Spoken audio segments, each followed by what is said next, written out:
দর্শক, এতক্ষণ আমাদের সঙ্গে থাকার জন্য ধন্যবাদ। আমাদের সঙ্গে রয়েছেন সঙ্গীত শিল্পী আব্দুর রশিদ।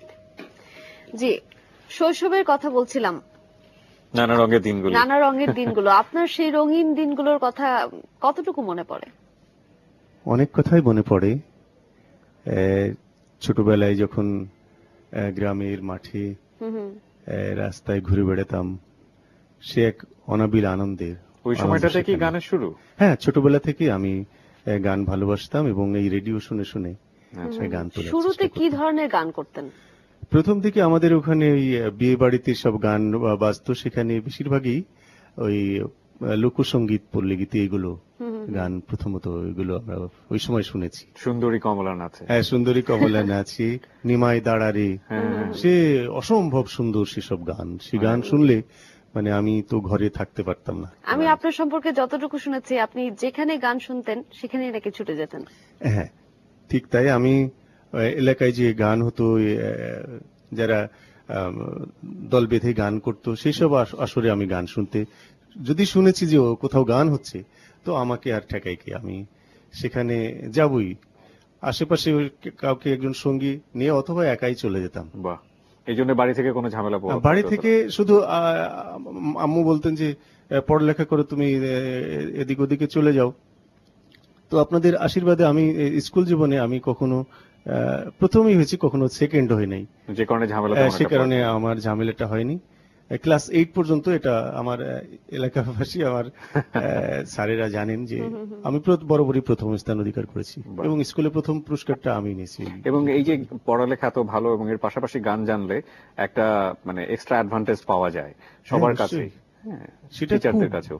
আমার স্কুলের স্যারেরা, কলেজের স্যারেরা, এমনকি বিশ্ববিদ্যালয়ে যখন আমি পড়ালেখা শুরু করলাম, তখন তো বিশ্ববিদ্যালয়ের স্যারেরা আমার এই গানের কারণে অনেকটা ফ্রেন্ডই হয়ে গেলেন।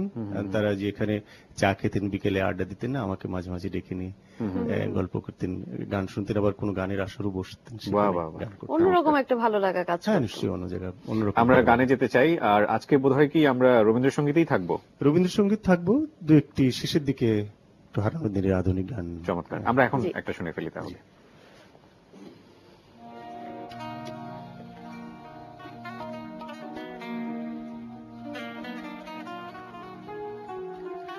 শ্যামা নৃত্যনাট্যের এই গানটি। আমার জীবন ও পাত্র ছলিয়া মাধুরী করেছো দান, গাইছি।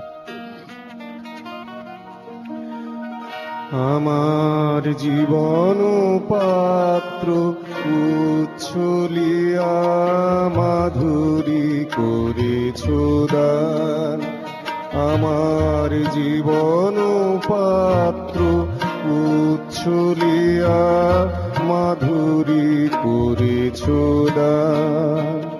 তুমি জানো নাই, তুমি জানো নাই তার মূল্যের পরিমাণ, জীবন পাত্র উচ্ছলিয়া মাধুরী করেছো দান।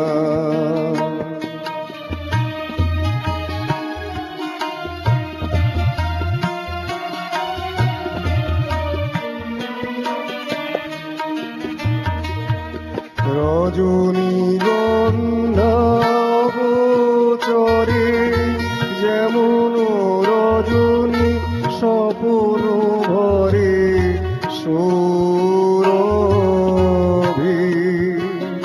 তুমি জানো নাই, তুমি জানো নাই, তুমি জানো নাই, মরণে আমার ঢেলেছো তোমার গান, আমার জীবন পাত্র উচ্ছলিয়া মাধুরী করেছো দান।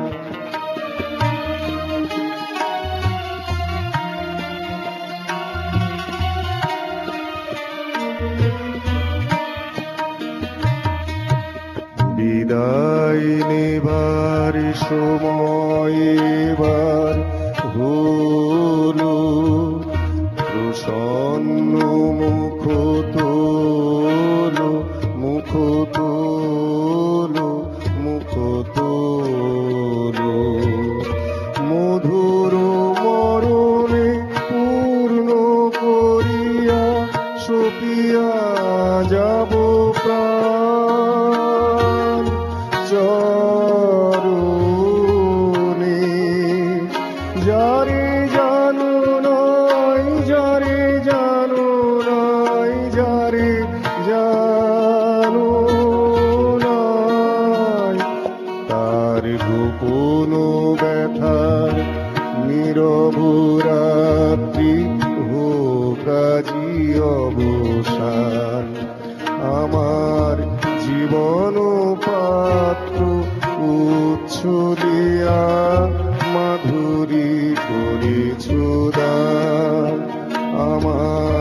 জীবন পাত্র উচ্ছ দিয়া মাধুরী করেছ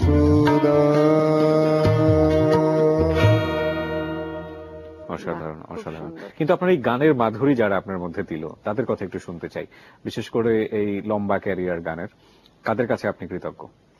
আমি কৃতজ্ঞ আশরাফুল ইসলাম স্যারের কাছে, সানোয়ার হোসেনের কাছে, আব্দুল আজিজ বাচ্চু স্যারের কাছে, পরবর্তীতে শান্ত মারিয়ামে, হিমাদ্রি শেখর, লিলি ইসলাম এনাদের কাছে।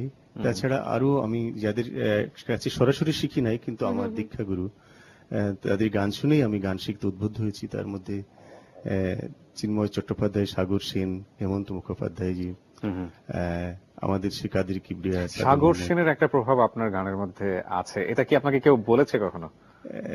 এরকমটি অনেকেই বলেন যে একটু কেন জানি আমার কাছে somehow মনে হচ্ছিল। যাই হোক, আমরা একটা কাজ করি, আমরা একটু মাছরাঙ্গা সংবাদটা জানি, তারপর আমরা আবার পরিবেশনে ফিরছি। দর্শক, মাছরাঙ্গা সংবাদ জানতে আমরা এই মুহূর্তে আবার যাচ্ছি নিউজ স্টুডিওতে।